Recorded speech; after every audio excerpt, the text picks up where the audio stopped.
பெரிய காஞ்சிபுரம் அவுலியா தர்காவில் ரமலான் 3ஆம் நாள் நோன்பு திறப்பு, மக்ரிப் தொழுகை மற்றும் சிறப்பு அன்னதான நிகழ்வில் 1000க்கும் மேற்பட்டோர் பங்கேற்றனர். கோவில் நகரம் என அழைக்கப்படும் காஞ்சிபுரத்தில் சைவ, வைணவ ஆலயங்கள் மட்டுமல்லாது பள்ளிவாசல் என கூறப்படும் தர்காவும் மிகவும் புகழ்பெற்றது. பெரிய காஞ்சிபுரம் ஜவஹர்லால் மார்க்கெட் அருகே அமைந்துள்ளது ஹஸ்ரத் காஜா சையத் ஷா தர்கா. இங்கு சந்தனக்குடம் விழாவில் முஸ்லிம்கள் மட்டுமல்லாது இந்துக்களும் அங்கு சென்று சிறப்பு பூஜைகள் மேற்கொள்வது வழக்கம்.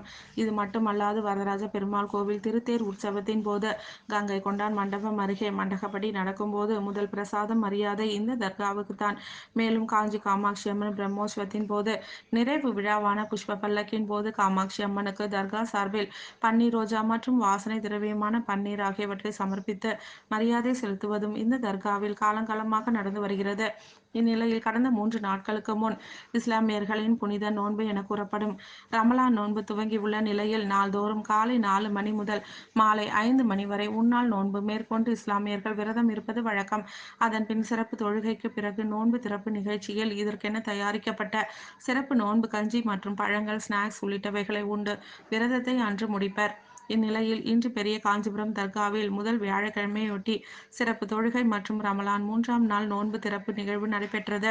இதில் சிறுவர் முதல் பெரியவர் வரை அனைத்து இஸ்லாமியர்களும் கலந்து கொண்டனர். இது மட்டுமல்லாது இந்த நோன்பு கஞ்சியை இந்துக்களும் அமர்ந்து அருந்தி உண்டனர். இதனைத் தொடர்ந்து மக்ரிப் தொழுகைக்கு பிறகு பாத்திஹா ஓதி 1000க்கும் மேற்பட்டோருக்கு இனிப்பு கூடிய அன்னதானங்கள் வழங்கப்பட்டது. ரமலான் 3வது நாள் மற்றும் முதல் வியாழக்கிழமை சிறப்பு தொழுகை ஏற்பாடுகளை முகமது இம்தியாஸ் மற்றும் பண்டாரி பரம்பரை குடும்பத்தினர் சிறப்பாக ஏற்பாடு செய்திருந்தனர்.